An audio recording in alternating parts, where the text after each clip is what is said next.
Buenas noches con todos. Muchas gracias por estar aquí. Vamos hoy día a continuar con nuestro estudio de Biblia, esta vez entrando al capítulo 7 del Evangelio según San Juan, donde vamos a continuar con las enseñanzas del Señor. Y ahora vamos a estar en otro escenario, ¿no, Manuel? Pero que tiene que ver a colación con lo que hemos estado viendo en el capítulo 6, el pan de vida. Bueno, ahora vamos a ponernos siempre en un estudio de Biblia en presencia del Señor para que el Espíritu Santo sea el que nos ilumine y nos dirija en esta enseñanza a través de Manuel Pablo Fernandini para aprender de la palabra del Señor. ¿Alguien desea hacer la oración que está aquí en pantalla? Yo puedo ofrecerme. Wendy, Ok, Wendy, empezamos en el nombre en del nombre del Padre. Padre, del Hijo, del Espíritu Santo. Amén. Bendito seas, Señor, porque quisiste que tu palabra viva y eterna se conservara por escrito en los libros sagrados del pueblo de Israel y de la iglesia primitiva.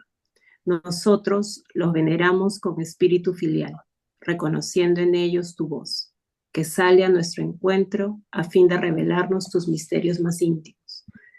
Gracias a tu palabra permanente, actual y de inagotable riqueza, te conocemos a ti, el único Dios verdadero. Que el Espíritu nos enseñe a interpretar correctamente tu palabra y que haga brotar de nuestro corazón el deseo de meditarla, abriendo nuestra alma para alabarte, darte gracias, implorarte y pedirte perdón. Amén. Amén. Padre, del En Hijo y nombre del del Espíritu. Padre, del Hijo y del Espíritu Santo. Amén. Amén. Gracias, Wendy. Wendy o Mira, ya me confundo cuál de las dos es. Muchas gracias. Vamos a continuar entonces con nuestro estudio. Adelante, Manuel Pablo. Empezamos el capítulo 7. Gracias, Katia. Hermanos, buenas noches. Entonces seguimos con Juan. Empezamos esta noche el capítulo 7, que no es muy largo, pero igual vamos viendo hasta dónde llegamos, ¿no? Como siempre decimos, no hay apuro, el ritmo lo ponemos en función del diálogo que se genera en cada perícopa, en cada parte del capítulo que estamos estudiando en el Evangelio. En este caso, hemos dividido el capítulo 7 en tres perícopas. La primera, mi tiempo aún no se ha cumplido, palabras de Jesús. Vamos a ver en qué circunstancia. Segundo, mi enseñanza no es mía, sino de aquel que me envió. Palabras de Jesús también. Y el tercero, el que tenga sed, que venga a mí y beba. También Jesús. Vamos a ver, cada una de esas es muy linda, pero en particular la tercera, un comentario rapidísimo, el que tenga sed, que venga a mí y beba, no nos hace recordar el encuentro de Jesús con la mujer samaritana en el pozo, ¿se acuerdan? ¿No? Mi tiempo aún no se ha cumplido. Este es algo que Jesús va a decir y decir. Cuando vimos también el episodio de la boda en Caná, cuando María le dice, se ha acabado el vino, Jesús le contesta y le dice, mujer, ¿qué tenemos que ver tú y yo? No ha llegado mi hora. No ha llegado mi hora, mi tiempo no se ha cumplido aún. Son formas de decir exactamente lo mismo. Cuando dicen la segunda, mi enseñanza no es mía, y nosotros diríamos inmediatamente, no es mía porque es de mi Padre, diría Jesús, ¿no? De aquel que me envió. Entonces es un capítulo muy lindo. Si lo vemos, algunos tienen la suerte, yo tengo, bueno, entre mis varias Biblias, tengo algunas que tienen, en el caso de el Evangelio en sus cuatro versiones, las palabras de Jesús la ponen en color rojo, ¿no? En algunas Biblias, no todas, pero es muy lindo porque cuando uno pasa el Evangelio según Juan, sobre todo, pasa páginas y páginas y páginas y todo está en rojo. Porque en el Evangelio según Juan, Jesús se manda unos discursos extraordinariamente profundos y largos, ¿no? Largos. En Juan vemos este capítulo 7, el 6, parece que agarrado una brocha y le han tirado brocha, letras rojas a todo, porque es Jesús que habla y habla. Claro, si uno lo está leyendo con calma, sabes que está hablando Jesús o está hablando otro, ¿no? Pero, o es una narración. Pero cuando la letra cambia de color, es bien notorio, es bien notorio. Eso sucede en algunas versiones de la Biblia, como por ejemplo la Biblia de Navarra, por ejemplo. Hay otras también. Bueno, empecemos leyendo la primera perícopa. Mi tiempo aún no se ha cumplido. Eso va al capítulo 7 del Evangelio según Juan, versículos del 1 al 13. Algunos dicen versos, ¿no? También vale. Versos del 1 al 13. A ver quién puede leer, Katia. Empecé a leer.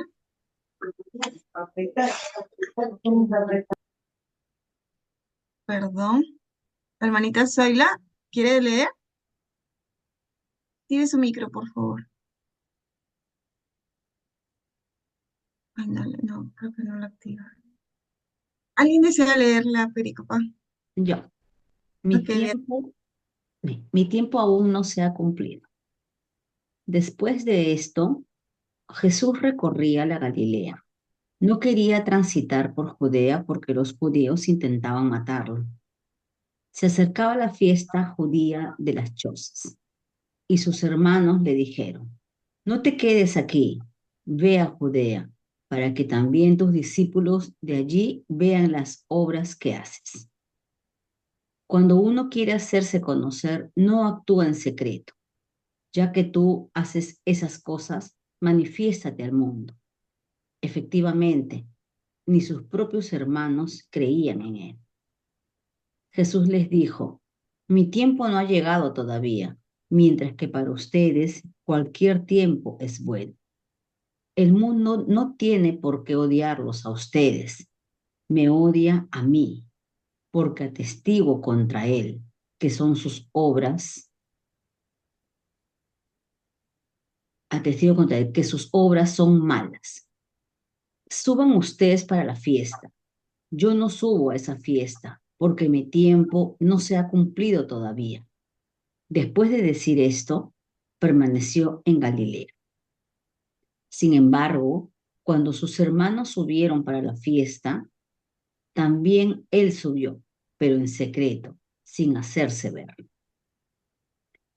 Los judíos lo buscaban durante la fiesta y decían: ¿dónde está ese? Jesús era el comentario de la multitud. Unos opinaban: es un hombre de bien. Otros, en cambio, decían: no, engaña al pueblo. Sin embargo, nadie hablaba de él abiertamente por temor a los judíos. Gracias, Beatriz. Miren, un comentario inicial, o dos rapiditos. Uno, como en la redacción del evangelista Juan, él resalta los momentos de Jesús en relación a fiestas especiales. En este caso, la fiesta de las chozas, que tiene otros nombres también, ¿no? De las enramadas, ¿no? Las enramadas, cuando tejen como techitos, recordando el tiempo del éxodo. Uno. Y dos es cuando Jesús dice: mi tiempo no se ha cumplido todavía o mi tiempo no ha llegado todavía. Aquí hay bastante, y parece mentira, les digo, pero yo lo he experimentado, hay bastante poca claridad entre hermanos católicos.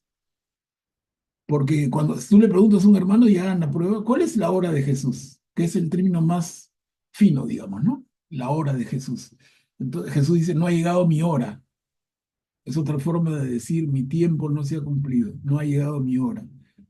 Como le dice él a María, su madre, en el episodio de la boda en Caná que ya hemos recontra revisado. No ha llegado mi hora. Usted le pregunta a un hermano, a una hermana, ¿y cuál es esa hora de Jesús? Y te dicen cualquier cosa. Algunos dicen su bautizo en el Jordán con Juan el Bautista, otros dicen cualquier otro momento de su vida. Y yo recuerdo haber tenido, no discusión, porque no vale discutir entre hermanos, ¿no? Pero sí un poquito de controversia, digamos, amigable, y alguien que se ponía medio eufórico conmigo y me decía: no, no, hermano, la hora de Jesús es su bautizo. No, hermano, decía otro, la hora de Jesús está el otro. Y les digo con precisión, la hora de Jesús es su sacrificio en la cruz. No hay duda. Y en todo caso, se los menciono para que ustedes mismas lo confirmen en la lectura conjunta que estamos haciendo. porque son temitas que no te hacen ni crecer tu fe ni disminuirla, ¿no? Pero son como claridades que hay que tener. La hora de Jesús. Y acá nos cuenta Juan que Jesús no quiere subir con sus discípulos, con sus hermanos, a Jerusalén porque no ha llegado su hora. Le dice, vayan ustedes, pero luego él va solo y un poco en secreto, ¿no? Para que no lo reconozcan. Dice, subió en secreto sin hacerse ver. Y dice el último párrafo corto, los judíos lo buscaban durante la fiesta y decían, ¿dónde está ese? Cuando ya hemos dicho, ¿no? En el Evangelio según Juan, sobre todo, cuando dice los judíos, se refiere a los dirigentes judíos. Entonces los dirigentes judíos lo buscaban durante la fiesta y decían, ¿dónde está ese? Jesús era el comentario de la multitud. Unos opinaban, es un hombre de bien, pero otros, no, engaña al pueblo. Sin embargo, nadie hablaba de él abiertamente por temor a los judíos. Es decir, nadie hablaba de él abiertamente, sobre todo los que decían, es un hombre de bien, no lo decían fuerte, ¿por qué? Porque los dirigentes judíos podían tomar algún tipo de represalia contra ellos. Y miren, si hacemos un pequeño símil con lo que vivimos hoy, no porque te van a arrestar, por lo menos en el Perú, no te van a meter a la cárcel, pero te pueden marginar, te pueden mirar mal, te puedes poner en boca de alguien que se preste para que se ría. Ay, ahí está la cucufata. A este le falta la sotana para ser cura. Entonces, como hay esos comentarios, uno no habla abiertamente. Miren, eso que pasaba en el primer siglo pasa hoy. Yo conozco, y les digo, no uno, varios casos de hermanos que son buenos cristianos, buenos católicos, pero temerosos, temerosos, no temerosos de Dios, como diríamos, no, temerosos del qué dirán, temerosos del prestarse al estar en boca de los chismosos y de estar que digan cosas de ti. Sucede bastante más de lo que uno cree. Y quizá, pensemos, quizá nos pasa a nosotros, más o menos, dándonos o no dándonos tanta cuenta. No hablamos directamente, no hablamos abiertamente de él. Recordemos el caso que ya hemos estudiado en ese mismo Evangelio según Juan, el caso de Nicodemo, que lo iba a visitar de noche. De noche, en época que no había alumbrado público, ¿no? Ya se ponía el sol, tú salías caminando por tu casa y ibas ladeando la calle y dabas la vuelta y llegabas a la casa donde estaba Jesús, nadie te veía, ¿no? La noche, como decían las abuelitas, de noche todos los gatos son pardos. Ahora ya no hay eso porque tremenda iluminación de las calles, entonces la noche es casi casi como el día, pero en esta época no. Entonces nadie hablaba de él abiertamente. Siglo I, siglo XXI, lo mismo, ¿no? Lo mismo. No se trata, yo digo, y ya lo hemos conversado también y lo conversaremos mil veces porque es un súper tema, creo. No se trata de entrar a una, mañana te invitan a un té y vas al té, amigas, buenas tardes, quiero hablarles de Jesús. Su madre, te sacan y cierran la puerta, ¿no? Porque tampoco no hay que ser delicado, hay que ser prudente, hay que buscar el momento. Entonces no se trata de ir a cuanta invitación te hagan y decir, este es mi momento, este es mi escenario, y aquí yo voy a dar catequesis. No, hay que saber, en psicología le llaman el timing, ¿no? Que es un poco las palabras y en el momento correctos, la prudencia. La prudencia es una virtud que creo que hay que tener, pero contra la prudencia el callar.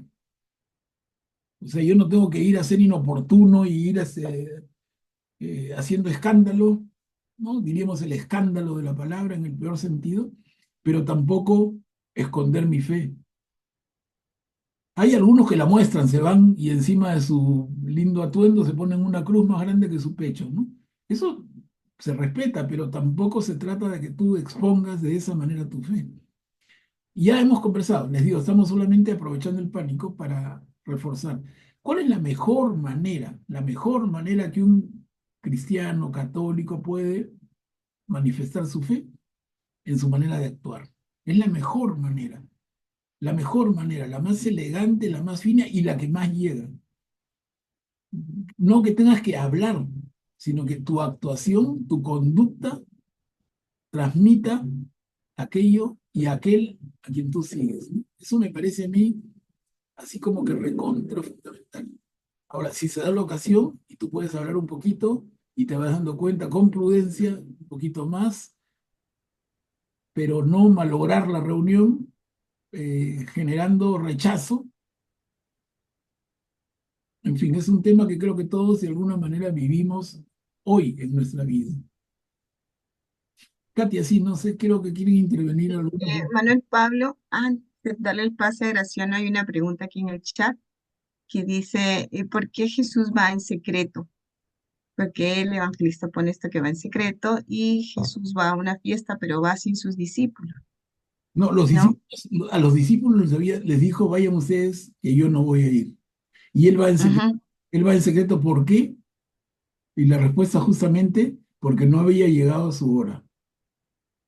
Él sabía que lo querían matar, pero sentía en el fondo de su corazón que no era su momento.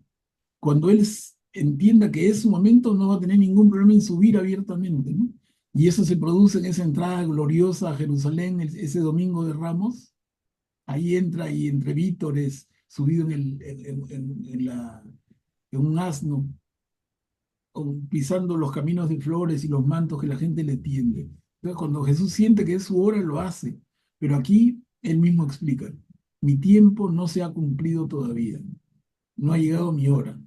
Tiene que dar todavía más mensaje, tiene que preparar la escena final, que va a ser prácticamente su entrega en Jerusalén. Porque debemos entender lo que ya viene, ¿no? La entrada de Jesús a Jerusalén ese domingo de Ramos es casi, casi como una entrega de él, una entrega voluntaria. Él va para que lo atrapen, él va al sacrificio, ¿no? Porque si no, no hubiera subido, si no se escondía, si ya sabía lo que venía. Acá en la lectura uno deduce de que Jesús ya había ido antes, ¿no? Según Juan, Porque ya... según Juan, miren, según los evangelios sinópticos, Marcos, Mateo y Lucas, Juan sube una sola vez a Jerusalén, que es la semana final de su vida, una sola Jesús. subida. Pero en el evangelio según Juan, cuando lo leemos con atención, vamos contando y hay 3 visitas a Jerusalén. Hay 3. Estoy preparando la tercera. Ahora sí vamos a dar pase. Adelante, Graciano, ¿puede activar su micro, por favor? Gracias, buenas noches, hermanos. Esa era también mi pregunta y ya escuché la respuesta de Manuel Pablo. Gracias. Ok. María Teresa, por favor, activa tu micro. Buenas noches con todos. Yo acá, cuando dice que Jesús, los judíos querían matarlo y él un poquito que no se quería hacer notar lo que estamos conversando ahora, pero Jesús en varias, como en 2 o 3 oportunidades, hemos leído que él predicaba en las sinagogas. Entonces, él no estaba disimulando nada de eso, sino que lo hacía públicamente y la sinagoga eh, para mí es como si fuera el templo judío, o sea, le permitían entrar a la sinagoga y se me, pienso que la sinagoga tiene una estructura como todas las iglesias donde tenían que ver también los fariseos o la gente esta que controlaba. Entonces, ¿por qué veo como una contradicción ahí? En que ahora medio quiere pasar desapercibido y sin embargo antes era público. Esa es un poquito mi pregunta. Es excelente el punto que planteas, María Teresa. Es excelente. Justamente permite reforzar la aclaración para que no haya confusión entre sinagoga y templo, entre fariseo y saduceo, entre fariseo y sacerdote del templo. Es que esa diferencia tiene que quedarnos bien clara. Cuando nos dice aquí que los judíos buscaban, que querían matarlo, los judíos lo buscaban durante la fiesta, se refiere a los dirigentes judíos. Y cuando habla Juan de los dirigentes judíos, se refiere prácticamente a los sacerdotes, que son los saduceos. Ellos eran los dueños, los gobernadores del templo. Ellos hacían el negocio en el templo, ellos recaudaban los impuestos del templo, que era el diezmo. Ese era el negocio de ellos, era el mundo de ellos. En la sinagoga no era una sola sinagoga, habían pequeñas sinagogas como iglesias locales, ¿no? Como yo tengo una iglesia a 2 cuadras de mi casa y ustedes tienen una también por su barrio y en la ciudad donde viven. Entonces, las sinagogas eran pequeños templos locales, pero no templos, digamos, pequeños recintos donde la gente se reunía. En el caso de la sinagoga, se reunían para aprender la palabra, para aprender la escritura, que se las expliquen, que les expliquen la ley, la enseñanza, y se pasaban horas ahí sentaditos, sobre todo los días sábados, aprendiendo, conociendo la palabra de Dios, la enseñanza que el Señor había transmitido al pueblo a través de Moisés muchos siglos antes. Entonces, en la sinagoga estaban los fariseos. Y el problema de Jesús con los fariseos no es un problema para nada. Hay algunas pequeñas discusiones, lo ponen a prueba, le preguntan, quieren que caiga, pero los que eran sus acérrimos enemigos eran los saduceos, los sacerdotes del templo. Entonces tu intervención, María Teresa, permite diferenciar entre el templo de Jerusalén y la pequeña sinagoga local, en cada ciudad. En cada ciudad una pequeña sinagoga es diferente. Y en cada ciudad, en la pequeña sinagoga, no hay sacerdotes. Hay maestros fariseos, que son diferentes. Por eso tu intervención permite volver a subrayar esta diferencia, que les quede clara, ¿no? En lo posible. Y poco a poco, porque, les digo, esos temas van entrando a poquitos y se nos van quedando.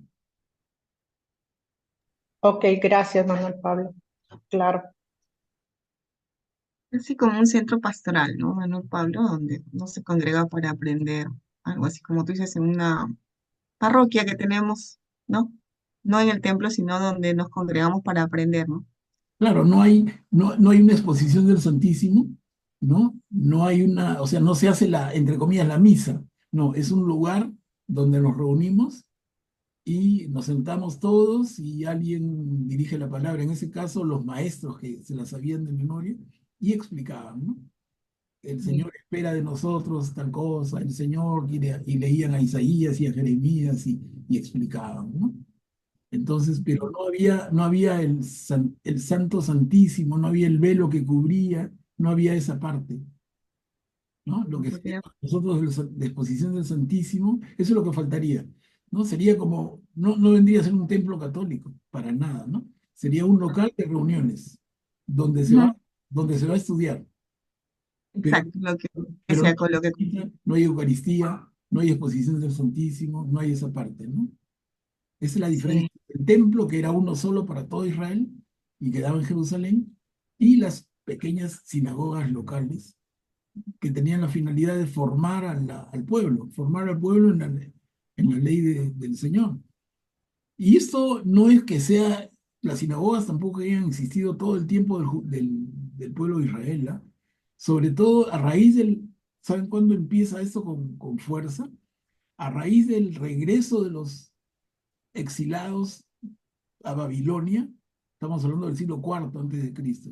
Al regreso de este exilio, ellos se notan y se ven y se comprenden como recontra precarios en el conocimiento de la ley de Dios.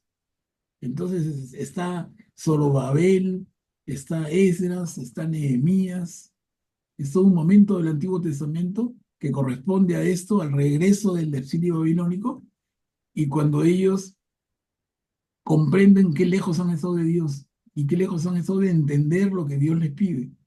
Y entonces, oye, si necesitamos entender no solamente en Jerusalén, en un foco, pero en todo el territorio, entonces se desarrollan estos centros de formación, digamos, que son las sinagogas, ¿no? Pero repito, no es un sitio de sacrificio. En la sinagoga no hay sacrificio, no hay un altar de sacrificio. En la sinagoga es un sitio de reunión donde un fariseo explica la palabra. Sería como que tenemos un sitio donde se hace la homilía, pero no se hace la Eucaristía, ¿no? Por decir la diferencia. Manuel Pablo, ¿y Jesús era un fariseo entonces? No, no, Jesús no es fariseo. Quien era fariseo del grupo de cercanos es Pablo, ¿no? Pablo es formadísimo fariseo, formado por el mejor de los fariseos. Ya lo vamos a ver dentro de poco, que seguramente vamos a llegar a estudiar a Pablo también en este grupo de los martes. Y Pablo se define, ¿no? Como fariseo con todo orgullo, ¿no? Formado a los pies de Gamaliel. Gamaliel era el fariseo de ese momento, el más capo, más reconocido del mundo. Y Pablo se precia de haber sido formado por él, ¿no? Es como decir, yo soy gerente y estudié gerencia en Harvard. Ah, su madre, ¿no? Caramba, qué tal formación, saca pecho, ¿no? Orgulloso Pablo de su Harvard, por decir un centro de estudio, pero el Harvard de la época era el maestro Gamaliel en Jerusalén. Y Pablo se precia y lo dice en dos momentos en sus cartas, que fue formado a los pies de Gamaliel, del grupo exclusivo formado por Gamaliel. Es un fariseo, se reconoce fariseo y además vive en ese fervor, en ese ardor de Pablo, en es un auténtico fariseo, un lindo personaje. Pero Jesús no. Ahora, que Jesús haya tenido alguna influencia un poquito, sí, pues él vive en esa sociedad, ¿no? Entonces Jesús conocía de los fariseos, conocía de los saduceos, conocía de los esenios, conocía de los celotes, de los diferentes grupos judíos, pero no es ninguno. Jesús es un personaje propio y único. No necesitaba hacerlo, ¿no? Si es Dios encarnado. Es Dios encarnado. No necesitaba. Pero influencias sí hay, de hecho. Influencias de los fariseos en Jesús hay un poquito. Más yo creo que hay influencia sobre Jesús, más me parece de los esenios, de los antiguos sacerdotes que se refugian en el desierto de Qumran, entre bajando de Galilea hacia el Mar Muerto, en esa zona desértica por donde está Jericó. Yo creo que con esos sacerdotes, como era Juan el Bautista también, más influencia, ¿no? Pero en fin, son temas que nos pueden distraer. Ok, gracias. Augusto, ¿puedes activar tu micro, por favor? Sí, aquí en esta parte parece que Jesús estaba reunido con sus discípulos y con su parentela, ¿no? Pero yo supongo que la mayoría de ellos no era muy cercano a él, ¿no? Porque le dice que no creían muchos en él y todavía les dice que el mundo no puede odiarlos a ellos, que el mundo sí lo odia a él, ¿no? Porque muestra que sus obras son malas, como diciendo, bueno, ustedes son del mundo, ¿no? Por eso es que el mundo no los odia. Y entonces se separa un poco de ellos en el sentido de que le dice, vayan ustedes y yo no iré. En algunas traducciones dicen que hay algunos manuscritos que dicen, yo no iré todavía a la fiesta. Y en algunas otras dicen, yo no iré a la fiesta. En todo caso, lo que sí se ve es que al final va en secreto, ¿no? Va en secreto después. Y quizás, como dice Manuel Pablo, no quiere ir con sus discípulos porque quizás lo iban a proclamar. Iba a ser una entrada como la de Domingo de Ramos, una entrada, digamos, con algarabía, ¿no? Iba a ocasionar de repente, y no era, como dijo Jesús, no era su hora todavía, ¿no? Entonces él va en secreto, de todas maneras, la misericordia de Dios va en secreto y predica en el templo, pero en secreto, ¿no? Donde causa un pequeño escándalo, pero no a la escala, una escala tan grande como hubiera causado si hubiera ido con sus discípulos de repente, ¿no? Ujú. Perfecto.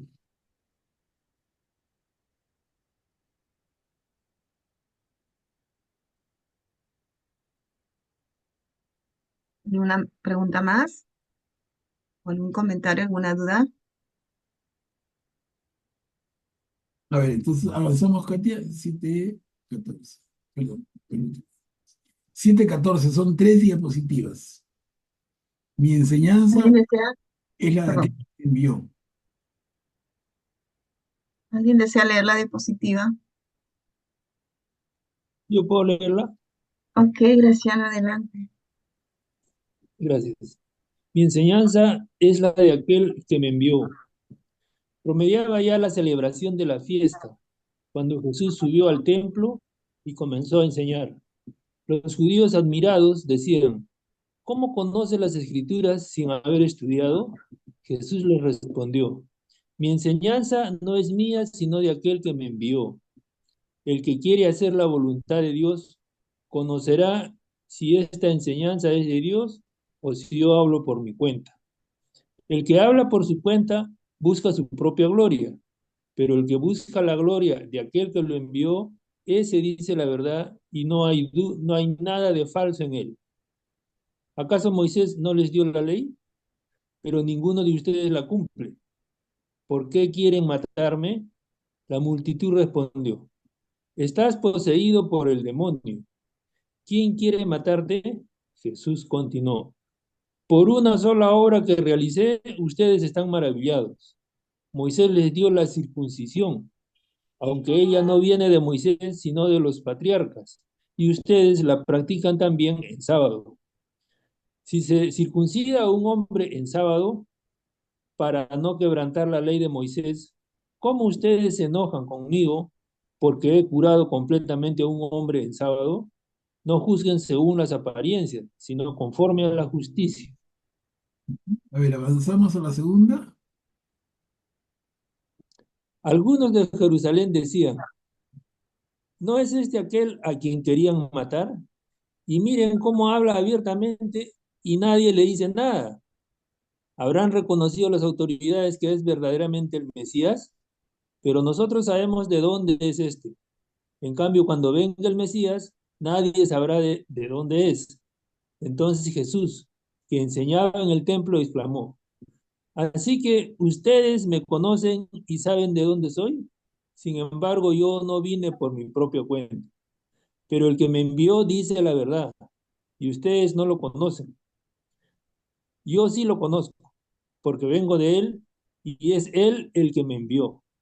Entonces quisieron detenerlo, pero nadie puso las manos sobre él, porque todavía no había llegado su hora. Muchos de la multitud creyeron en él y decían, cuando venga el Mesías, ¿podrá hacer más signos de los que hace este hombre? Llegó a oídos de los fariseos lo que la gente comentaba de él y enviaron guardias para detenerlo. Ujú. Miren, un comentario en esa línea nada más, para luego hacer el comentario global, pero ese es un error eh, que se perdona, ¿no? Pero llegó a oídos de los fariseos lo que la gente comentaba de él y enviaron guardias. Eso no es posible. Los fariseos no tenían guardias. Los que tenían guardias a su cargo y podían enviar a detenerlo eran los saduceos, sacerdotes del templo, ¿no? Los guardias del templo estaban a cargo de los sacerdotes, que son los saduceos. Lo que pasa es, como ya les he dicho varias veces, Juan escribe en el año 100, Jesús tuvo su pasión, sufrió su pasión y tuvo su resurrección en el año 30.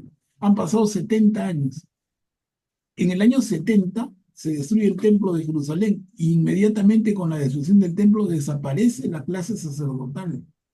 Entonces, cuando en el año 100, 30 años después, una generación después, cuando se habla de esto, se habla de fariseos. Ya no hay referente de saduceos.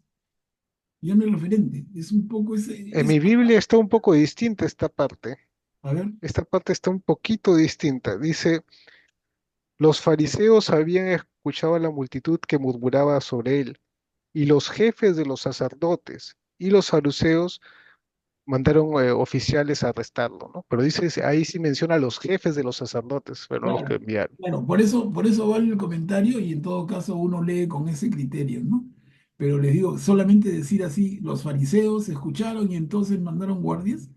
¿Qué poder tenían los fariseos? Ahora, lo otro, que los fariseos se pusieron de acuerdo con los sacerdotes para mandar guardias. Oye, cuando estudias un poquito más, te vas a enterar lo que yo siempre comento, pero solamente es comentario, ¿no? Pero confírmenlo. Saduceo y fariseo eran como perro y gato. Nunca se ponían de acuerdo. Acá sí se ponían de acuerdo para arrestar a Jesús. No, no. Fariseo y saduceo eran dos, pero así como un hincha de la U y un hincha de la Alianza, ¿no? Que está mal que sean bronqueros, pero lamentablemente han llegado a eso, ¿no? Entonces hasta llegan a extremos, ¿no? Lo que deberían ser compadritos no son compadres, pues. Fueron quizá en sus orígenes. Acá, saduceo y fariseo son como el agua y el aceite, no se mezclan. Entonces, que te diga alguien, no, el saduceo se puso de acuerdo con el fariseo para hacer algo, nunca se ponían de acuerdo. Y lo vamos a ver reflejado en una de las cartas de Pablo, en Hechos de los Apóstoles también, en una escena donde muy hábilmente juega Pablo con este argumento, ¿no? Juega con esto y hace que el fariseo discuta con el saduceo y sale libre, ¿no? Era un tema bien rochoso, el enfrentamiento permanente entre fariseos y saduceos. Entonces les digo para que tengan claro, fariseo y saduceo enfrentados, nunca estaban de acuerdo, número uno. Número dos, el que tenía control sobre guardias y tenía control del templo de Jerusalén eran los sacerdotes, es decir, los saduceos, no los fariseos. Ahí hay un poquito de error producido por lo que ya les repito, ¿no? Producido por el momento en que se escribe versus el momento que suceden las cosas. Hay un periodo de tiempo largo de una generación en el cual ya no existían los sacerdotes saduceos. Habían sido eliminados junto con el templo. Y entonces en ese vacío, ¿cómo se llena? Tengan los fariseos para todos, ¿no? A cada rato, pero no son los mismos. En fin, les digo, cuestión de que ustedes lo tengan presente, no me crean, pero ténganlo presente y revísenlo y por ahí cada vez que tengan ocasión, mírenlo, busquen y van a ir comprobando lo que les digo. Y si no, avísenme, yo también estoy llano a escuchar nuevas opiniones, diversiones, investigaciones. Bien interesante. Después de la pregunta, acá donde dice, pero nosotros sabemos de dónde es este, o sea, empezando, ¿no? Y miren cómo habla abiertamente y nadie le dice nada. Habrán reconocido las autoridades que es verdaderamente el Mesías, pero nosotros sabemos de dónde es este. En cambio, cuando venga el Mesías, nadie sabrá de dónde es. Pero sí sabían, ¿no? Porque los judíos sabían que el Mesías nacería en Belén, ¿no? Estaban en todas las profecías. Claro, Porque, ¿a qué se refiere esto? claro, es que sabemos de dónde viene viene de Nazaret. Por eso Jesús de Nazaret, el nazareno, ¿no? Entonces, sabemos que su padre es José y su madre es María, conocemos a sus hermanos y sabemos que viene de Nazaret. Cuando ven el Claro, Mesías, pero ellos dicen, claro, pero o sea, no, acá dice, pero no sabemos, o sea, pero cuando venga el Mesías nadie sabrá de dónde es. Pero sí se sabe de dónde es el Mesías, ¿no? el- Nace en Belén. que nace en Belén, claro, pero no iba a haber mayor advertencia, ¿no? Claro. Eso de que nace en Belén viene de un solo profeta y uno de los profetas menores todavía, ¿no? No es un tema que se repita en la Biblia, solamente uno de los profetas dice que de Belén vendrá. Belén, la No, más... pero también está en los evangelios, cuando le van a consultar al Herodes, manda a consultar a sus sabios de dónde van a ser el Mesías, y le dicen en Belén, ¿no? Fíjate, Por eso, ahí también. por eso, pero esa tradición viene de un profeta. Ujú. Sí, no, no es... Lo que pasa es que ellos no sabían que Jesús había nacido en Belén, ¿no? Como había Porque salido muy hablaban temprano de de Egipto Nazaret, y había regresado, había vivido en Nazaret toda su vida, todo el mundo pensaba que era de ahí. Nazaret, ¿no? Claro, y por eso lo conocemos como Jesús de Nazaret. Nadie dice nunca Jesús de Belén, ¿no? Es Jesús de Nazaret. Incluso en el símbolo en la cruz, INRI, Jesús Nazareno, Rey de los Judíos, ¿no? Jesús de Nazaret. María de Nazaret, su madre, ¿no? ¿Puedo comentar algo? Claro. Eh, yo he estado fuera un tiempito y en ese tiempito tomé unos cursos que no tienen, que están dentro de la Facultad de Teología, pero que no son, digamos, es la parte histórica, ¿no? De Jesús de Nazaret. y no están ligados, digamos, al, al concepto religioso. Y ahí nos explicaron que, o la teoría de ellos es que Jesús no nació en Belén, sino que nació en Nazaret, porque la iglesia toma el sitio de Belén casualmente por eso, por lo del profeta, ¿no? Y según las explicaciones históricas, él, porque además no se acopla a lo que sucedió, porque había un censo y la Santa Familia no iba a ir hasta Belén a hacer el famoso censo, porque ellos pertenecían a la zona esta de Nazaret, ¿no? O sea, tienen como varios supuestos que los dan como verdaderos. Y nos explicaron naturalmente que ese no era hagamos un paralelo entre lo que es religioso y lo que es histórico. Y estábamos ahí manejando lo que era histórico. Pero ahorita como se está dando el momento, por eso lo comento. Sí, María Teresa, efectivamente hay posiciones en uno y otro sentido, ¿ah? Yo no me atrevería, si tú me dices, a ver, opinión personal, ¿Jesús nació en Nazaret o nació en Belén? Yo te digo, no sé, porque yo he escuchado las posiciones como la que ha manifestado María Teresa y tienen bastante base también. Entonces, esa opinión de María Teresa, o que nos comparte María Teresa, nos dice que cuando se atribuye a Jesús el nacimiento en Belén es justamente para decir, claro, si de Belén tenía que venir el Mesías, entonces, ¿no? Jesús viene de Belén. Eh, Eso es un análisis histórico crítico, ¿no? sí, Muy de estos tiempos, ¿no? Que se sí. volvió muy famoso en la época de los 80s, 90s, pero últimos estudios están revelando otros temas. Yo encontré artículos interesantes donde hablan justamente de qué censo fue ese el que se llevó en esa época, ¿no? Y no es el que pensaban antes, ¿no?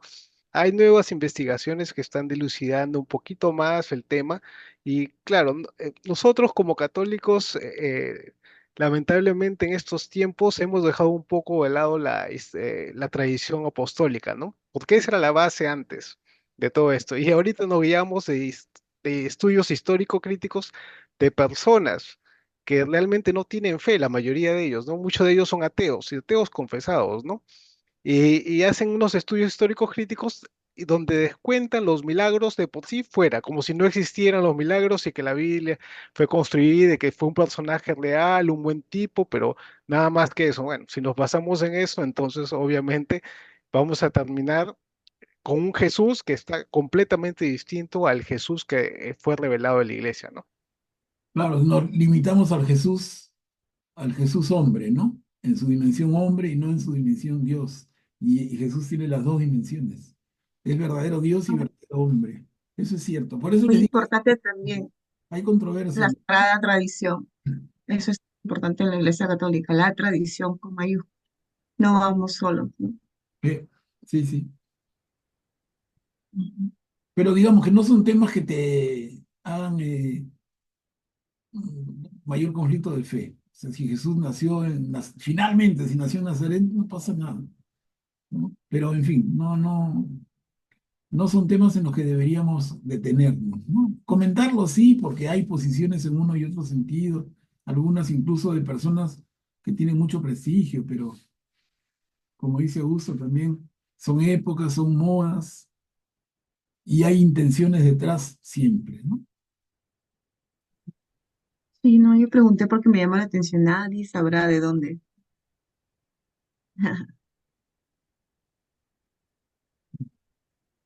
¿No? A ver, Creo que hay otra. tenemos otra diapositiva así con Graciano, ¿no? Yo Sigue, puedo Graciela. leerla ahí. Sí, sí. Por- Ya. Después Jesús dijo, poco tiempo estaré aún con ustedes y me iré a aquel que me envió. Me buscarán y no me encontrarán, porque allí donde yo estoy ustedes no pueden venir. Los judíos comentaban entre ellos, ¿a dónde irá? ¿Para qué?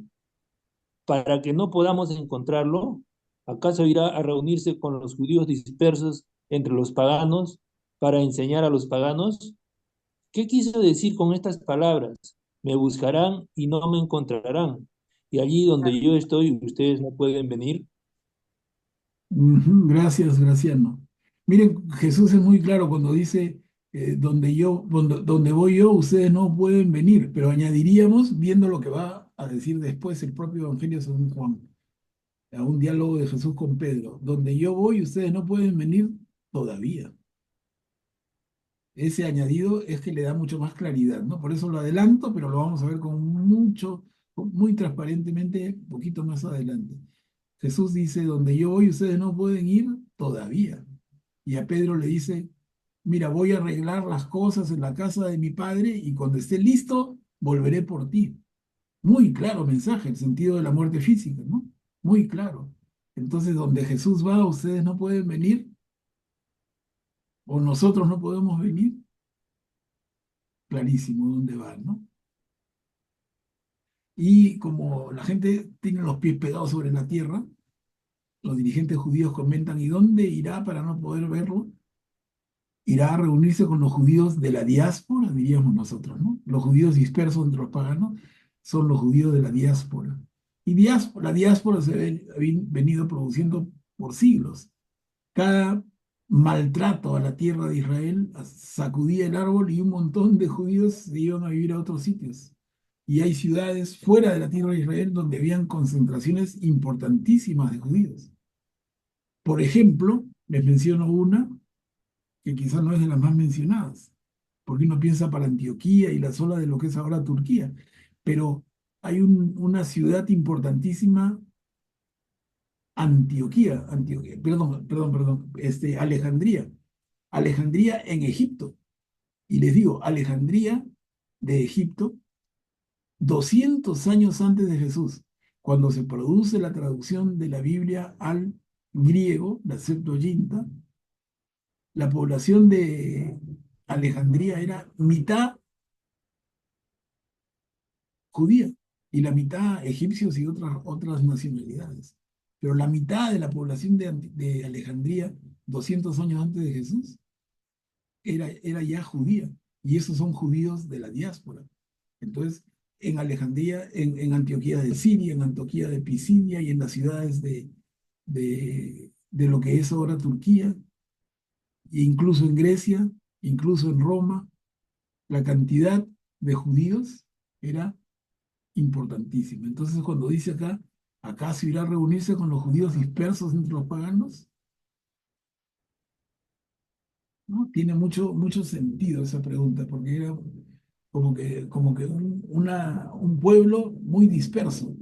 Algunos, en un número importante, se mantenían en el territorio, pero muchos otros estaban fuera. Es lo que se conoce como la diáspora, ¿no? Judíos dispersos.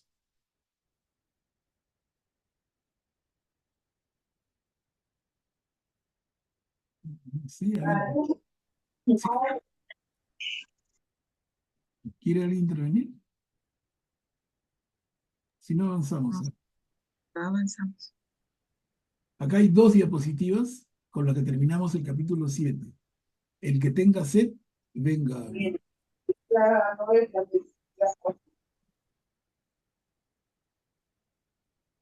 ¿Alguien desea leer? Yo puedo leer. Pati quiere leer. Ya. El que tenga sed, venga a mí. El último día, el más solemne de la fiesta, Jesús, poniéndose de pie, exclamó: El que tenga sed, venga a mí y beba el que cree en mí, como dice la Escritura. De su seno brotarán manantiales de agua viva. Él se refería al Espíritu que debían recibir los que creyeran en él, porque el Espíritu no había sido dado todavía, ya que Jesús aún no había sido glorificado. Algunos de la multitud que lo habían oído opinaban: este es verdaderamente el profeta. Otros decían: este es el Mesías. Pero otros preguntaban: ¿acaso el Mesías vendrá de Galilea? ¿No dice la Escritura que el Mesías vendrá del linaje de David y de Belén, el pueblo de donde era David? y por causa de él se produjo una división entre la gente. Algunos querían detenerlo, pero nadie puso las manos sobre él. Y continuamos, Pati. Ya. Los guardias fueron a ver a los sumos sacerdotes y a los fariseos, y estos les preguntaron, ¿por qué no lo trajeron? Ellos respondieron, nadie habló jamás como este hombre. Los fariseos respondieron, ¿también ustedes se dejaron engañar? ¿Acaso alguno de los jefes o de los fariseos han creído en él? En cambio, esa gente que no conoce la ley está maldita. Nicodemo, uno de ellos, que había ido a ver a Jesús, les dijo, ¿acaso nuestra ley permite juzgar a un hombre sin escucharlo antes para saber lo que hizo? Le respondieron, ¿tú también eres Galileo? Examina las escrituras y verás que de Galilea no surge ningún profeta, y cada uno regresó a su casa. Ujú. Gracias, Pati. Entonces, miren, ¿qué comentarios tenemos? Como dice la Escritura, de su seno brotarán manantiales de agua viva. Y añade en la mitad del primer párrafo, dice, él, Jesús, se refería al Espíritu que debían recibir los que creyeran en él. Y miren qué interesante, porque el Espíritu no había sido dado todavía, ya que Jesús aún no había sido glorificado. Recuerdo yo muchas veces en grupos de diálogos para profundizar en el entendimiento de la Biblia, muchas veces a mí mismo me han consultado, preguntado, ¿no? Y me dicen, hermano, el Espíritu Santo ya estaba, viene después, no es que viene con Pentecostés, no es que viene en tal o cual momento. Y miren acá como Juan muy delicadamente nos dice, porque el Espíritu no había sido dado todavía, ya que Jesús aún no había sido glorificado. O sea, es a partir de la entrega de Jesús que viene de manera definitiva el Espíritu, como Jesús anuncia, yo tengo que irme para dejarle el puesto a él, ¿no? O sea, Juan el Bautista se va para que dejar el lugar a Jesús, Jesús se va y le deja el espacio al Espíritu, y en ese sentido lo escribe Juan acá. Hay un micrófono que lo cierro y lo vuelven a abrir. Ya. Lo cerré. Este, ¿no? Porque el Espíritu no había sido dado todavía. El Espíritu viene cuando Jesús muere en la cruz, el Espíritu viene con Pentecostés. Entonces, ¿a qué Espíritu se refiere? Y hemos visto, y recuerdo varios diálogos, cuando hemos visto a los profetas de Israel, por ejemplo, en el grupo de los jueves, y se habla del Espíritu, ya estaba, pero presentísimo, y el Espíritu de Dios. Y cuando en el libro del Génesis, en la primera página, ¿no? En el primer capítulo, el primer versículo, cuando habla del Espíritu de Dios, aleteando sobre las olas, sobre los mares, antes de la creación del mundo. Entonces, el Espíritu está siempre presente y acá cómo entra al juego, ¿no? El Espíritu está siempre presente, pero no ha sido dado todavía. Un detalle delicado. Porque no es que el Espíritu sea una creación. Dios Padre y Dios Hijo crean al Espíritu. No, el Espíritu Santo es Dios también desde el comienzo. Entonces no podemos pensar de ninguna manera que el Espíritu es algo que aparece después de la pasión y muerte de Jesús. Se manifiesta de otra manera y se manifiesta con un fin específico que es acompañar a la iglesia.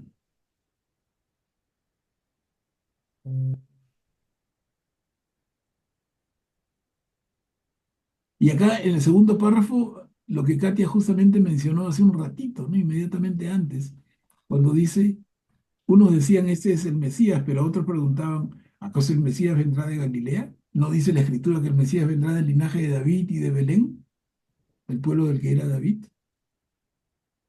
Y esto originaba división entre la gente. Miren desde cuándo estos temas ya son temas. Y María Teresa comentó de que ha escuchado en un curso hace un tiempito de que Jesús era nazareno, no tanto de Belén, en fin.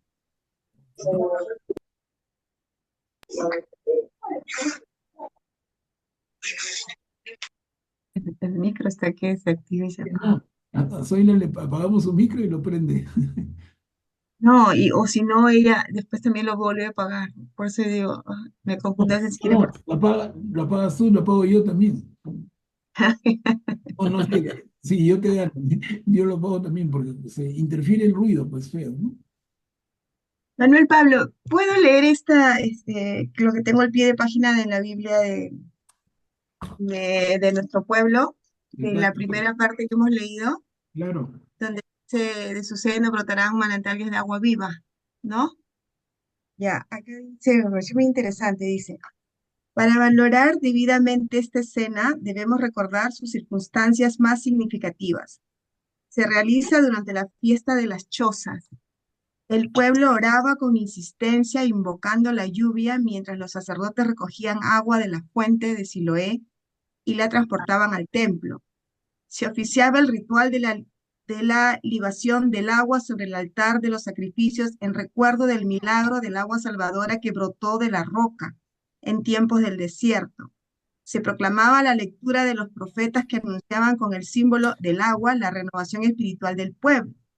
En el último día, el más solemne, Jesús se pone de pie y grita ante la muchedumbre.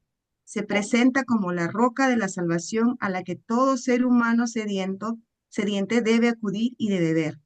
Es el templo viviente de la Jerusalén escatológica.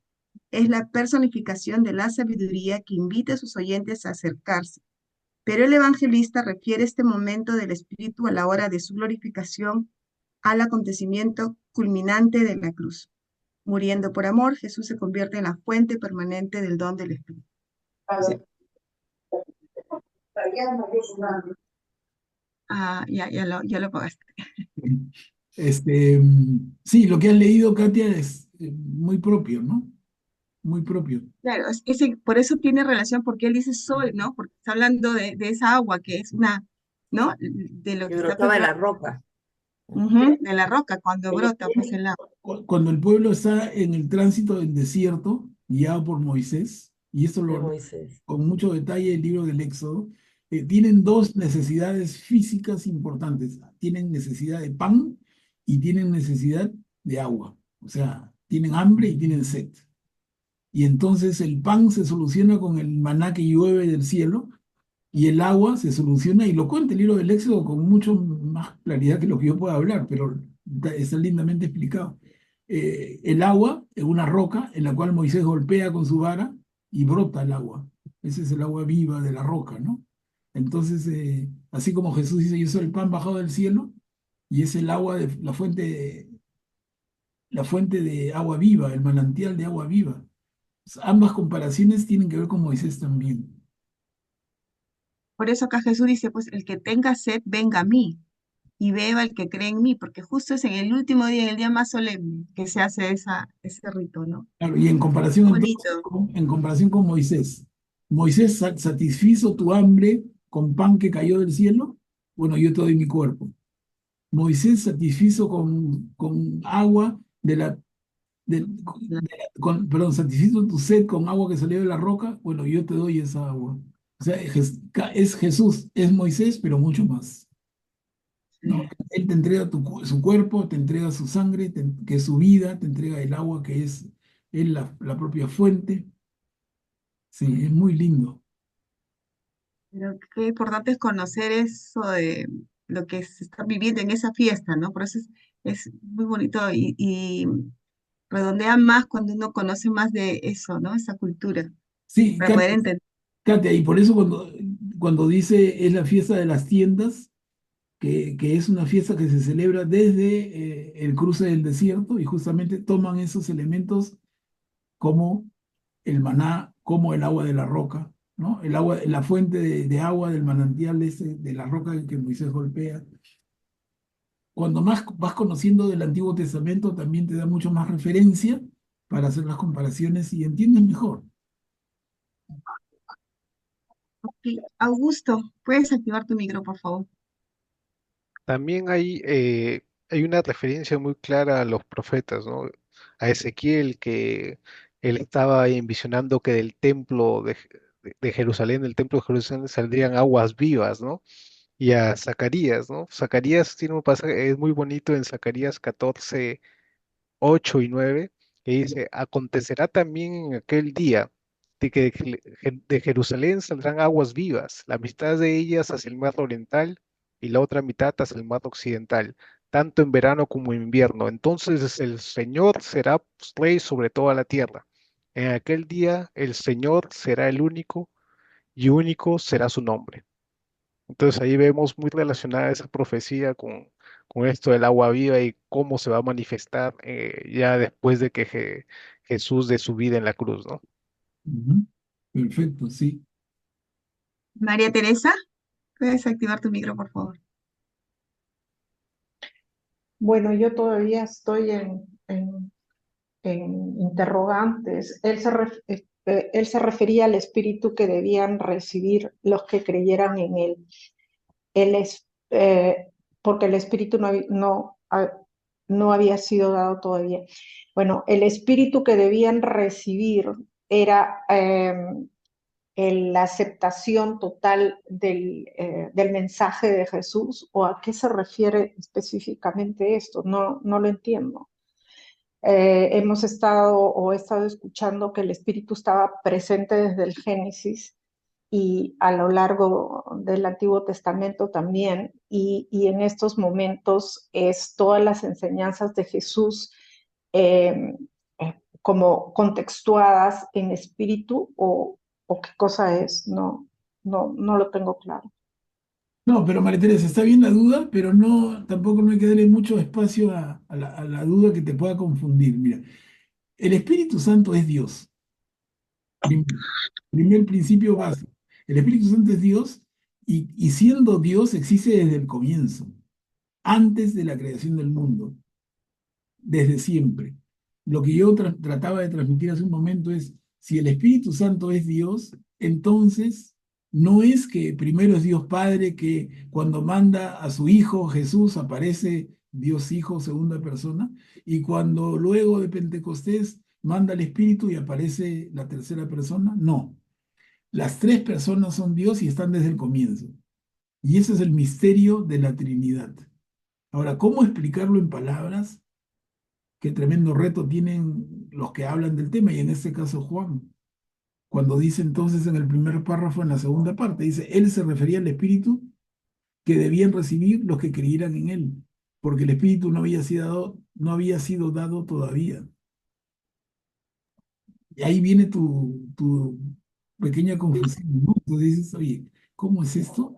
Si el Espíritu no ha sido dado, ¿qué Espíritu van a recibir? El Espíritu está desde el comienzo, está. Y tú lo ves presente desde el inicio, desde la creación, desde los patriarcas, desde los profetas.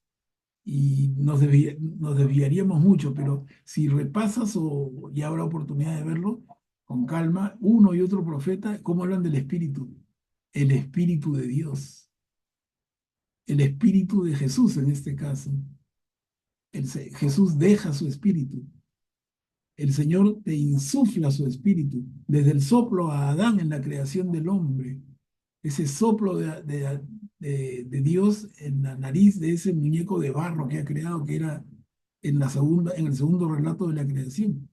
Ese soplo de Dios, el Espíritu. Entonces, entiendo entonces tu confusión como que, oye, total, el Espíritu estaba, no hay que esperar a Pentecostés para que esté. Ahí estaría tu duda. Y es natural, porque el tema no es nada fácil. Es difícil explicarlo. Es difícil Sí, explicarlo, correcto. mucho más difícil explicarlo hace 2000 años, ¿no? Ok, gracias. Pero está bien la duda, yo creo que está bien la duda y tenerla, no borrarla. Tenla, y en la medida en que más reflexionas, más lees, que se siga aclarando, ¿no? Les digo, porque en un grupo anterior, creo que el grupo de los jueves, sí, una hermana me preguntó por esto, ¿no? Y me dijo, ¿en qué momento total? Se confundió también y ella fue muy enfática en el sentido de, no es que el Espíritu viene con Pentecostés, las lenguas de fuego y hablan en lenguas. ¿No es ese el momento del espíritu? Entonces, ¿de qué espíritu hablamos antes? El tema se presta para hacer pequeños agujeros en el cerebro. Y está bien, está bien. Son temas que no son fáciles. Pero hay que tener presente que el espíritu es Dios y está presente desde el principio. Ahora, se manifiesta luego de la entrega de Jesús, de la entrega de su vida en la cruz. Y Jesús sopla, ¿no? Jesús exhala, y lo vamos a ver en Juan también, cuando Jesús exhala, deja su espíritu. Y Lucas lo cuenta de otra manera, ¿no? Lucas lo cuenta como Pentecostés. Y Juan no te va a hablar de Pentecostés. Juan te va a hablar de un Jesús en la cruz que exhala su última bocanada de aire para morir, se va a él y deja su espíritu. Pero repito, en los profetas del Antiguo Testamento, donde no estaba Jesús, está el Espíritu de Dios en cada uno de los profetas. Entonces el tema no es fácil. El tema no es fácil y en buena hora que ustedes se dan cuenta. Ahora, que se pase por alto, no. Es uno de los temitas que habría que tener apuntado a un lado y cada vez que leamos nuestra Biblia, irlo pensando, irlo mirando y va a ir apareciendo y nos va haciendo, nos va dando más claridad personalmente. Es un tremendo tema. En resumen, ¿con qué tiene que ver? Con la Trinidad, la Santísima Trinidad, que es un misterio. Entonces, si el tema fuera muy claro, no sería misterio, ¿no? Se dilucida un poco en las cartas de Pablo, sobre todo en la carta de los romanos, que es un poco difícil, pero seguramente en algún momento la vamos a leer juntos. De todas maneras, más adelante, de todas maneras, Pablo a los romanos es como la cereza de la torta, ¿no? Porque Pablo en la carta a los romanos hace su teología. Ya lo vamos a ver, lindo es. Bueno, entonces, a ver, avanzamos. Habíamos leído la siguiente, ¿no? Acá otra vez los guardias fueron a ver a los sumos sacerdotes y a los fariseos. Y estos, o sea, los fariseos le preguntaron por qué no lo trajeron. O sea, bien amigos eran. Nada que ver, pues. ¿No? Los sacerdotes y los fariseos juntitos preguntándole a los guardias, ¿por qué no lo han traído? Nada que ver, eso no pasaba. Esos patas eran como perro y gato que van a conversar. Como Tom y Jerry, que ahora están con la maravilla del Facebook, están saliendo los dibujitos. No sé, será que yo he visto varios que ahora me salen en fila. Y es entretenidísimo verlos, ¿no? El ratón y el gato que eran todas las aventuras ahí en los dibujos animados antiguos. Así eran los Bueno, Pero, pero incluso se llegan a juntar también en algunas ocasiones, ¿no? eso iba a decir. sí, sí, se llegan a juntar para hacer palomilladas contra el perro también, ¿no? Sí, No, pero se juntan, se unen para poner a prueba a Jesús. También eso lo hemos visto en Mateo, ¿no? Los saduceos y los fariseos.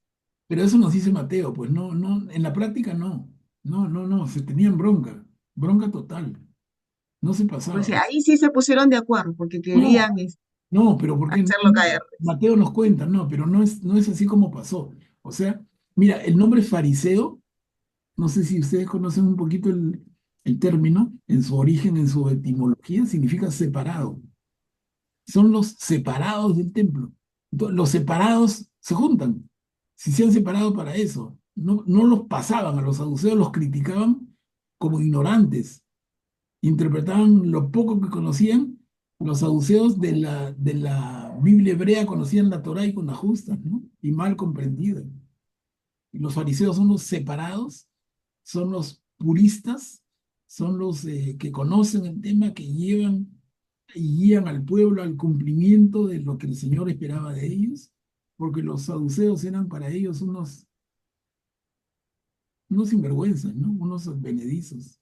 Pero digamos que el advenimiento de Jesús no le convenía políticamente de ninguna manera a los saduceos y tampoco calaba muy bien tampoco con el mensaje de los fariseos, ¿no? Porque digamos era algo nuevo y que iba muy en contra de muchas de sus prácticas, ¿no? Entonces quizás por ese tema de que a ambos los estaba atacando y para un enemigo común, quizás en algún momento se pudieron aliar, ¿no?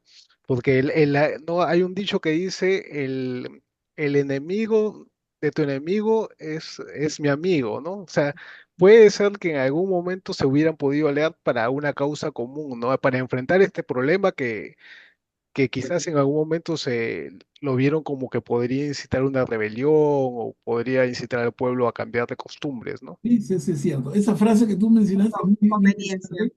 El enemigo de mi enemigo es mi amigo.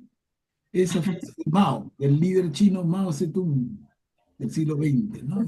Claro, por conveniencia, hasta ahora vemos en el Congreso también. Se Sí, unen, no, que no eran, se unen para algo.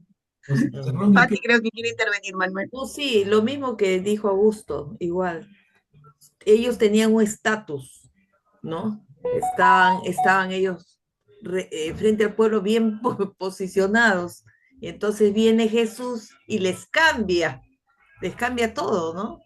Por eso yo también creo que de alguna manera, si bien es cierto, habían eh, diferentes apreciaciones entre ambos, pero yo creo que en lo de Jesús sí se unieron, pero para les mí. digo, no, yo no quiero venderles mis ideas. Yo les digo, cada uno tiene que tener su idea, somos libres, pero estudien, estudien. O sea, si tienes esa idea, Pati, Augusto, mira, en buena hora, pero refuérzala. O sea, busca y vas a encontrar un montón de información que yo he hecho el esfuerzo y lo sigo haciendo siempre porque me parece uno de los temas interesantes. ¿Cuál es ese tema? Es, no en particular los fariseos, pero entender a los judíos. Es un tema que personalmente tengo bastante interés en entender la sociedad judía del tiempo de Jesús. ¿Cómo era? ¿Cómo funcionaba? ¿Quién era quién? ¿Qué intereses se movían? ¿Cuánto era de uno o del otro? Incluso de los celotes, ¿no? De los samaritanos. Hay un montón. Y hay, incluso les digo, tesis doctorales, o sea, de judíos que hacen estudios a nivel más alto y su tesis doctoral sobre estos temas, ¿no? Que tienen que ver con la sociedad judía en tiempo de Jesús y sus estancos y sus grupos y sus sectas. Les digo, si quieren, porque si nos quedamos, yo creo tal cosa, yo creo la otra y al final cada uno hace su secta, ¿no? Pero no, la oportunidad es estudiar y profundizar y ahora, en esa medida, desarrollen su propia posición y se respeta absolutamente. Y creo que no va a originar ningún problema de fe. Al final de cuentas, es un tema secundario y terciario, ¿no? No es lo principal, para nada. Pero sí interesante. Yo les recomiendo cuando tengamos temas así, busquen. Hay un montón de información disponible. Ahí está para nosotros, ¿no? Ahí está para nosotros. Si tienen llegada a alguien judío, pregúntenle también. Hay un montón de información que podemos ir procesando. Bien interesante eso.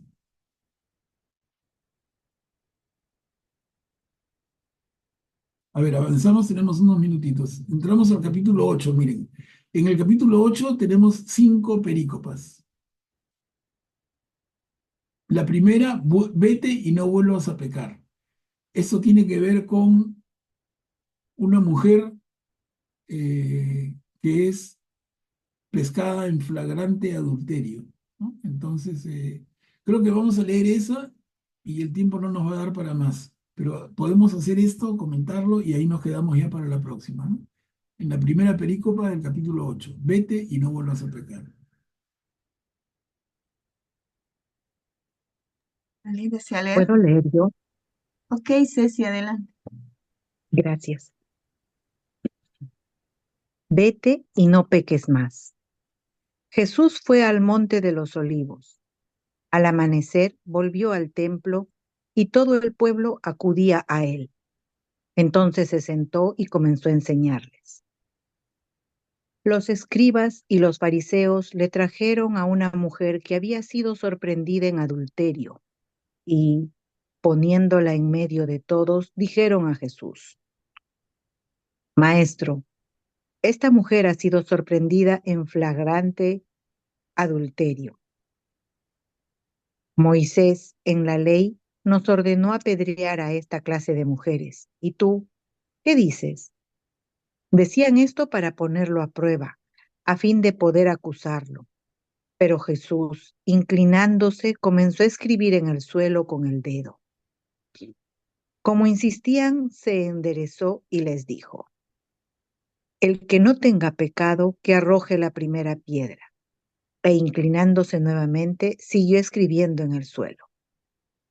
Al oír estas palabras, todos se retiraron, uno tras otro, comenzando por los más ancianos. Jesús quedó solo con la mujer, que permanecía allí, e incorporándose le preguntó, mujer, ¿dónde están tus acusadores? ¿Alguien te ha condenado? Ella le respondió, nadie, Señor. Yo tampoco te condeno, le dijo Jesús. Vete, no peques más en adelante. Gracias, Ceci. No hay de qué. Qué tal perícopa tan linda? Es muy conocida, la hemos leído, creo que para nadie de nosotros es primera vez que la conocemos mucho. Juan 8, del 1 al 11. Jesús fue al monte de los olivos y al amanecer volvió al templo y todo el pueblo acudía con él. Se sentó y comenzó a enseñarles, ¿no? Y en medio de esa escena de Jesús enseñándole a sus seguidores, es que otra vez dice, los escribas y fariseos, pucha, otra vez los ponen de acuerdo, ¿no? Cosa que yo rechazo, pero en fin. Los escribas y fariseos le trajeron una mujer que había sido sorprendida en adulterio. Acá aparece una pregunta, pero al toque, no sé si les viene a ustedes. Para que la mujer haya sido sorprendida en adulterio, mis queridos hermanos, ¿estaba la mujer sola? ¿O tenía que haber una pareja? Hay un hombre. ¿Y dónde es el hombre? La llevan a ella nomás. O sea, ella peca, él no. ¿Qué decía la ley de Moisés en un caso de adulterio? ¿Había que apedrear a la mujer o a la mujer y al hombre también? Si quieren, se los dejo como tarea y revisen. Ahí está el libro del Éxodo y el libro de Deuteronomio. ¿Cómo se trataban estos casos rigurosamente de acuerdo a la ley de Moisés? Hay una relación de adulterio, es un hombre con una mujer. Entonces, ¿el castigo es para ella o para los dos? Y miren cómo esta sociedad machista en tiempo de Jesús, esos judíos le llevan a la mujer. ¿Qué hacemos con ella? ¿La apedreamos? Y la pregunta que queda flotando, oye, ¿y con quién estaba ella? ¿Con un fantasma? ¿Con un muñeco? ¿O con un hombre? Con un hombre. ¿Y el hombre dónde está? No, ya se fue a su casa. ¿Le preguntaron su nombre? No, no nos importaba. Ah, buen seguidor de Moisés, ¿no? Luego, como la señal clara, Jesús inclinándose, comenzó a escribir en el suelo. Y luego dice, se enderezó y les dijo, el que no tenga pecado, que arroje la primera piedra. Y continúa, dice, e inclinándose nuevamente, siguió escribiendo en el suelo. O sea, si alguien hubiera tirado piedra, Jesús no lo hubiera visto. Jesús se dan cuenta del gesto, ¿no? Baja su mirada y luego el que está libre de pecado, que tire la primera piedra y vuelve a bajar su mirada. Y se podría haber producido un apedreamiento y matar a la mujer a pedradas. Pero Jesús levanta la mirada la segunda vez y no ve a nadie más que a la mujer. Le dice, ¿y dónde están? ¿Dónde están tus acusadores? ¿Nadie te ha condenado?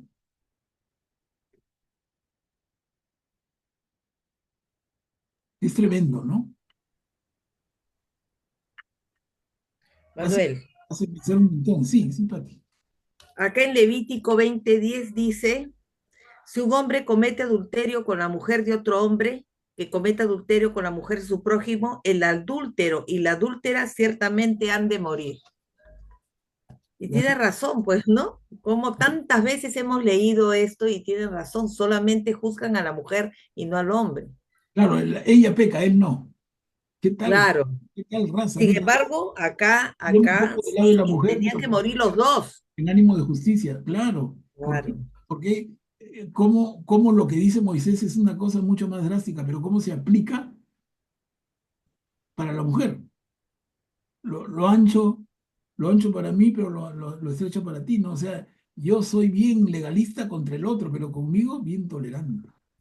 No, yo no peco, tú pecas. Oye, han pecado los dos. Si es un flagrante adulterio, es que los han encontrado en el acto sexual. Ahí estaban los dos. No, a ella la agarran, a él no. Y debemos castigarla como dice Moisés. ¿Qué decía Moisés? Pati lo acaba de leer.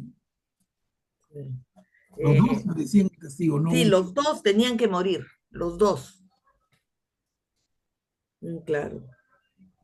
O sea, nos da una idea clarísima del nivel de machismo, ¿no?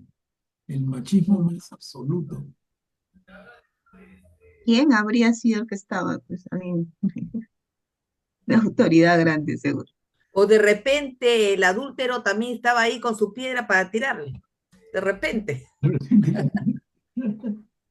Pero, Es lo peor. ¿cómo Jesús? Ya sería el colmo ya. Claro, por eso dijo, pues, que no ha pegado tiene la primera piedra y está el adúltero ahí. Pero, Debe haber sido el anciano, Pati, que se va primero. Se va primero. y Jesús, Los sinvergüenzas son capaces hasta ahora.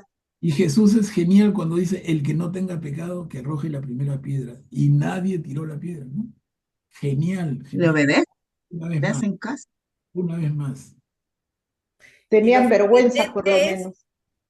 que fueron escribas y fariseos que ellos conocían la ley. No eran que no conocían, ellos lo conocían.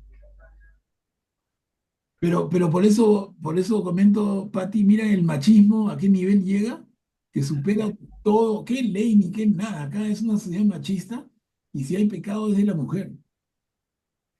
Como la, Porque es casi como una vara. ¿Quién habrá sido? Bueno, estamos especulando, ¿no? ¿Quién habrá sido la adúltera? como la imagen Qué de Eva. pena que eso en el Oriente hasta ahora es. Hay una película, la lapidación de Soraya se llama, ¿no? Justamente habla de un caso de una mujer que fue apedreada, ¿no? Por adulterio.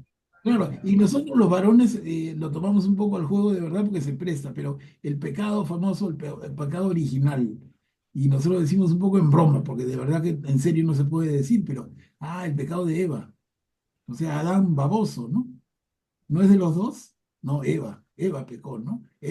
Y Eva indujo al pecado a Adán. Mira, cómo ese machismo es tan fuerte. Entonces, Y oye, todavía, si el pecado es de Eva, Manuel, y todavía, Adán es un baboso y merece el castigo por baboso, ¿no? no, y todavía Adán le dice a Dios, ¿no? La mujer o la compañera que tú me diste. Como que si le estuviera acusando que él tuvo la culpa por darle ese tipo de compañera. Claro, claro, claro. Porque así le dice, ¿no? Así le La dice, compañera que tú me has dado. sí, esa mujer a la que me dice por compañera, ella me hizo pecar, ¿no? Entonces ahí surge la enemistad entre el hombre y la mujer. Esa es la primera crisis matrimonial. ¿Desde cuándo viene? O sea, uno dice, caramba, tengo problemas con mi pareja, mire, ¿desde cuándo viene? Desde la primera mujer y el primer hombre ya estaban en crisis. Ella acusando, no, él acusándola a ella, ¿no? La mujer a la que me dice por compañera, ella me indujo, ¿no? Anda baboso, ¿no? ¿No? Y tú no tenías idea propia, ¿no? No eres tan inteligente, no tenías libertad Le para hacer. abrió la boca para que muerda la manzana, seguro. No, pues pobrecito, ¿no? Pobrecito. Entonces, les digo, miren, el Él era machismo, ¿no? el machismo presente, ¿no? Tremendo es. Y Por luego eso la de mí. genialidad de Jesús, pues. El que está libre de pecado, que arroje la primera piedra, nadie tiró, pero ni una arenita. Genial, genial Jesús, ¿no?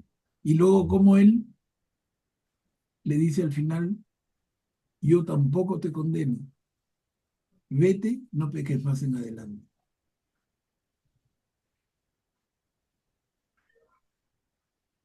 Esas enseñanzas del maestro que son pero extraordinarias, ¿no? Nadie te ha condenado, yo tampoco te condeno, le dice Jesús. Pero no lo vuelvas a hacer, no lo vuelvas a hacer. Claro, cuando dice, vete y no peques más en adelante. Me hizo recordar también hace poco hemos visto, ¿no? Vete, toma tu camilla y ándate. Claro, en este caso es distinto, ¿no? Pero no peques más en adelante. Augusto, ¿puedes activar tu micro, por favor? Es interesante también como en esos tiempos algunos pecados, digamos que se portaban totalmente drásticos contra ellos y contra otros los pasaban así por agua caliente, como también ahora, ¿no? Ahora dices, no, pero no, si yo no soy asesino, yo no mato, yo no robo, ¿no? pero de repente pues le es infiel a su mujer, ¿no? Y eso para él no es tan pecado, pero por lo menos no mato, no robo, y creen que con eso ya ellos ya se salvaron, ¿no? Pero no, ese es un pecado también muy grave, ¿no? Y a veces, sino que en nuestra propia psicología tratamos de suavizar los defectos nuestros para y enaltecer las debilidades de otros, ¿no? Para sentirnos mejor, ¿no? Claro. Es verdad. Y si es que no es que mi pecado sea el adulterio, y les digo yo, ya lo que sí nos toca a todos. Y si nuestro pecado es la lengua larga, uy, ahí nos tocó a todos, ¿no? No matarás, pero ¿cómo No, no, matas con la lengua, no? con la lengua, o sea, esa lengua ¿Cómo de destruyes con la lengua? claro, entonces, oye, yo, mira, la verdad, tengo un pequeño defecto, pequeñito, ¿no? Y es que me da por hablar mal de otros. Pequeño, ese es tremendo mortalazo. Ese hay que confesárselo con 20 Padres Nuestros y 500 Ave Marías. Y con el firme propósito de no volver a hacerlo. Pero es que es algo tan metido en nosotros, ¿no? O sea, Don Pablo, adelante, Guillermo. la gravedad del pecado de adulterio está bien aclarada, bien remarcada, cuando se acerca el joven rico al Señor Jesús y le pregunta, ¿qué debo hacer, no? Y le dice, no matarás, no cometerás adulterio, le dice en segundo lugar, honra a tu padre y a tu madre, etcétera. Pero, o sea que el pecado de adulterio es un pecado mortal, evidentemente, y muy grave. Tanto que el Señor Jesús lo pone a continuación de no matarás en la respuesta al joven rico. Mm, ujú. Es que estás matando tu relación, ¿no? Estás matando el cuerpo único que formas con tu esposa, ¿no? Porque formarán un solo cuerpo, ¿no? Estás asesinando esa relación, eso es importantísimo, ¿no? Pero es la importancia de siempre tener a Dios presente en un matrimonio, ¿no? Ayuda bastante. Claro, está bien, Guillermo y Augusto. Y mira, y añadimos con lo que dice Pablo. Cuando Pablo nos dice que somos cada uno de nosotros templo del Espíritu Santo, y lo leemos como que en cada uno de nosotros habita Dios, entonces tienes que respetar tu cuerpo. ¿Cómo no respetar tu cuerpo si es la casa de Dios? Y el entregarte al adulterio es manchar tu cuerpo. O sea, ahí donde vive Dios, yo hago cochinada, no puede ser, ¿no? Entonces es una razón más. Tenemos que respetar nuestro propio cuerpo porque es la casa de Dios, porque ahí habita Dios, porque nuestro cuerpo, el de cada uno, es un templo del Espíritu Santo. Tremendas palabras de San Pablo también. O sea, mira, todo va sumando, ¿no? Bueno, Katia, nos ha ganado la hora una vez más, pero está Ceci, creo que quiere hablar.